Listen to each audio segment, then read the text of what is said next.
Hello বন্ধুরা, চলো আর একটা রেসিপি তোমাদের সাথে শেয়ার করতে চলে এলাম।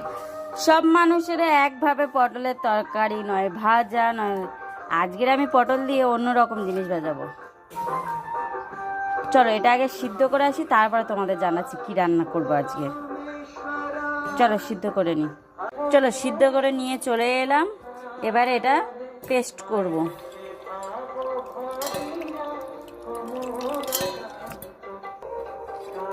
এদের সব ধরে গেছে। এর সাথে ঝাল, যে যেমন ঝাল খেতে চায় তার সেরকম ঝাল দিতে পারে।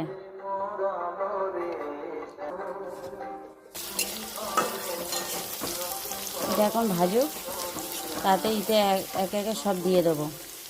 এটা একটু ভাজা ভাজা হয়ে গেছে, ইতে ওই বাটা এটা দিয়ে দেবো। স্বাদ মতো নুন, পরিমাণ মতন হলুদ দিয়ে এবার এটা আমি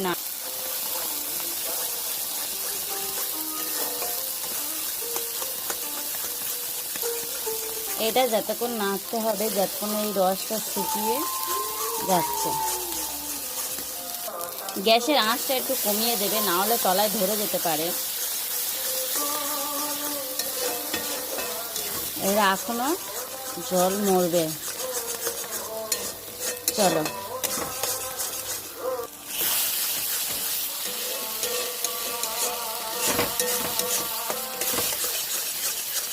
আমার ছোট ছোট ভিডিও দেখতে যদি তোমাদের ভালো লাগে, একটি লাইক কমেন্ট শেয়ার করে দিও।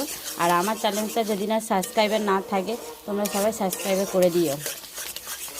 আর ভিডিওটা কেমন লাগছে কমেন্টে একটু জানিও। তাহলে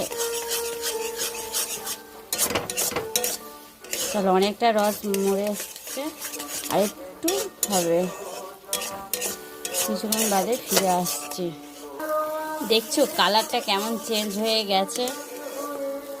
আরে প্রায় হয়ে এসছে, আর একটু হবে।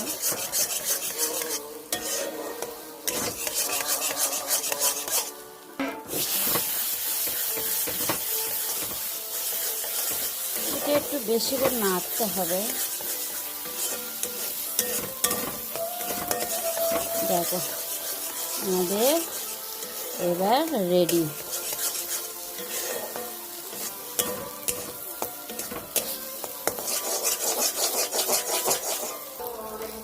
এবার দেখো প্রায় হয়ে গেছে আমাদের রেডি পটল বাটা। এবার এটা লাভিয়ে নেব।